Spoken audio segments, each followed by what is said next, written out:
Eh bien le bonjour, ici Django, bienvenue dans cette nouvelle vidéo. On va parler aujourd'hui de GTA 6.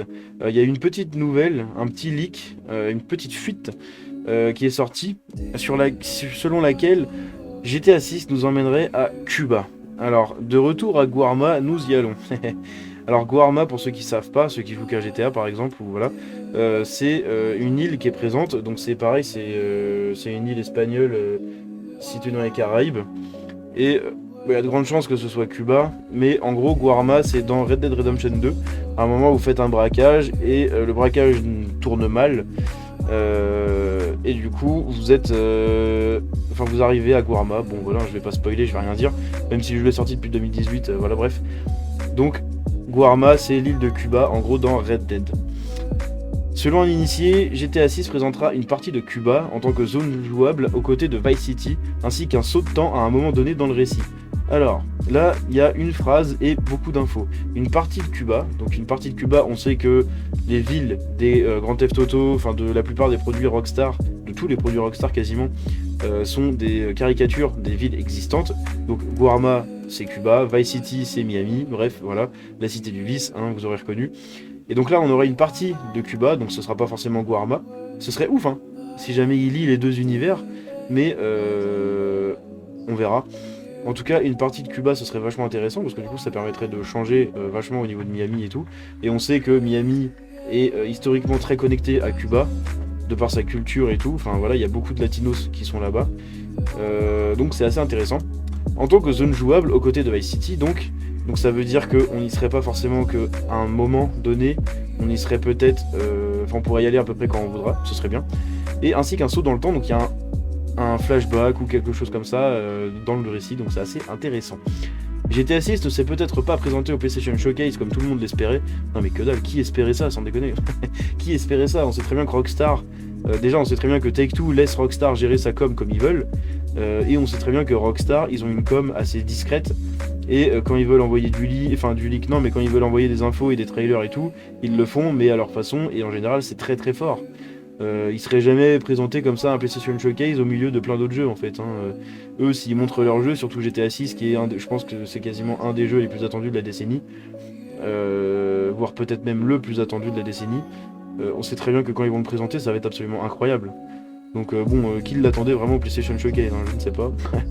Mais on a toujours l'impression qu'une révélation d'une sorte ou d'une autre pourrait être juste au coin de la rue, d'autant plus que Take-Two commente maintenant ouvertement le jeu et a même suggéré qu'il pourrait être lancé au cours de 2024-2025. Donc à partir de mars-avril, mai 2024 jusqu'à mars-avril-mai 2025 à peu près. Nous attendons toujours une révélation officielle, mais une fuite a suggéré que notre prochain voyage à Vice City pourrait inclure une escale à Cuba. Tout en répondant à des questions lors d'une diffusion en direct, on demande à Tyler McVicker s'il sait quelque chose sur GTA.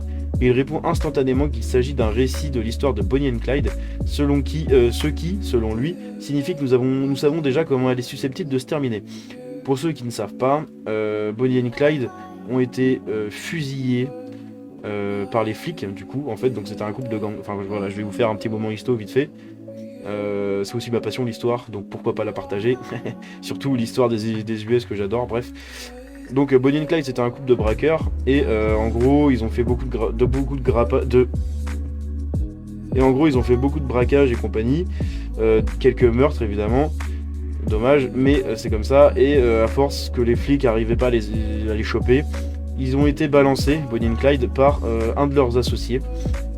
Ce mec-là a indiqué du coup aux flics où ils étaient et ils se sont fait fusiller à la manière un peu de Mérine. Ils se sont fait fusiller dans leur bagnole. Donc ils ont été arrêtés sur la route et les flics sont sortis parce qu'ils leur avaient tendu une embuscade. Bref, ils les ont fusillés. Donc possiblement que ça se terminerait un peu de la même manière. Ce serait assez sympa parce que bon, ce serait une fin vachement tragique. Et j'adore les fins comme ça, moi. Ça vous prend aux tripes, quoi. Et surtout quand on connaît la narration de GTA, de GTA de Rockstar, pardon, on sait qu'ils peuvent faire des choses absolument incroyables. On se rappelle de Red Dead, hein. La fin est assez tragique. McVicker claque ensuite rapidement certaines choses qu'il sait sur le jeu, y compris qu'il y a deux personnages jouables, qu'il y a un saut dans le temps d'une sorte ou d'une autre, et qu'il présentera Cuba comme une zone jouable.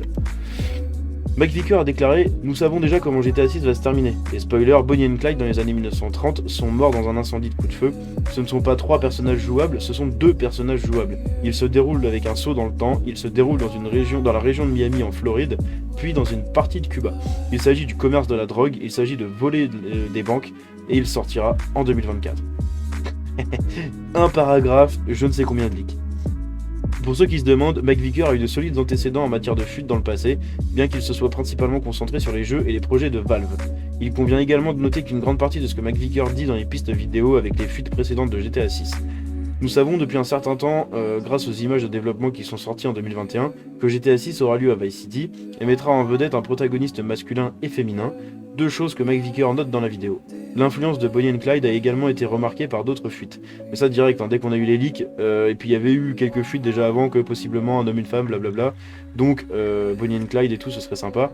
On sait très bien que Rockstar, ils vont pas faire un couple de profs, hein, où on joue des profs qui embauchent tous les matins. Hein. Donc si vous mettez un homme et une femme, on sait très bien que ce sera des délinquants, des braquages de banque et compagnie. Donc homme et femme, braquage de banque, boum, c'est Bonnie and Clyde, hein, c'est tout simple. On sait du coup, quand il y a eu les leaks, on sait très bien qu'on peut jouer les deux, qu'il y a des braquages de banque et tout, donc c'est quasi confirmé cette histoire-là. Les choses qui ressortent dans les commentaires de McVicker sont la mention d'un saut dans le temps et de Cuba. Il n'est pas clair d'après les commentaires de McVicker que le saut dans le temps va avoir lieu, mais il convient de noter que GTA V a commencé par un flashback et que Red Dead Redemption 2 s'est terminé en sautant en avant de plusieurs années, donc ce n'est pas déplacé pour Rockstar. Évidemment. Après oui, GTA 5 il avait commencé par le braquage dans la neige. Putain, c'est vrai, putain, je me rappelais plus de ça. Mais oui, c'est vrai que ça avait commencé par le braquage dans la neige. Quant à certaines parties de Cuba jouables dans GTA 6, ce n'est pas non plus une surprise compte tenu de la façon dont nous avons eu Guarma dans Red Dead 2. Le commentaire de McVicker donne l'impression que Cuba ne fera pas partie de la carte principale et sera un endroit secondaire que nous visiterons dans le cadre de l'histoire, faisant une fois de plus écho à Red Dead Redemption 2. Alors, s'ils font ça, c'est dommage parce que on sait que Guarma, elle avait l'air assez riche en fait, en termes de game design, mais au final, il n'y avait pas grand chose. Et c'est un peu dommage, c'est un terrain non exploité. Il y avait eu énormément de trucs sur Red Dead Online où les gens arrivaient à passer là, au niveau de la carte et à la fin ils arrivaient à Guarma. Et on voit que la map était complètement et entièrement modélisée. Donc il n'y avait pas du tout de vide, il n'y avait pas du tout de faux terrain, de faux sols et tout. Donc pourquoi pas ce coup-ci ne pas nous faire la même bêtise et nous donner une map à Cuba, ok, mais qu'on peut explorer à notre guise. En fait, ce serait vachement sympa. Après, c'est vrai que ça nous écarterait d'un GTA qui se passe majoritairement aux US, dans une ville donnée. Mais si c'est assez bien fait dans le cadre de l'histoire, pourquoi pas. Bref, voilà ce que j'avais comme news sur GTA 6. J'espère que ça vous a plu. Si c'est le cas, vous pouvez liker la vidéo et vous abonner en activant la cloche. Vous pouvez me suivre sur les réseaux, tous les liens sont dans la description. Je vous dis à la prochaine, c'était Django. Ciao.